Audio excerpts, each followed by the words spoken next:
বসো বসো, আসো বসো। এইদিকে বসো, এখানে এই শুধু বসো। বসো এখানে, এখানে তোমার পেট দাও। তাই এখন পড়া লাগবে না। এই দেখো তুমি কি কি খেলনা কিনছো দেখো। এই যে আরো দাঁড়াও,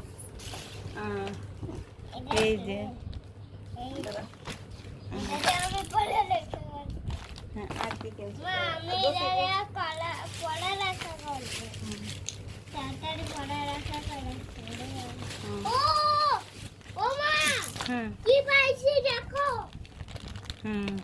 ফিশ আছে। এই যে এই যে এই পুতুলটার মা বাবা, এই যে দেখছো মা বাবা। তারপরে আর তুমি কি শার্ট কিনছো দেখি? এই শার্টটা কিনেছো আর প্যান্ট কিনেছো, এটা তাই না? এবার এটা দিয়ে এবার এটা সাজাইয়ে তারপর ভাঙতে হবে।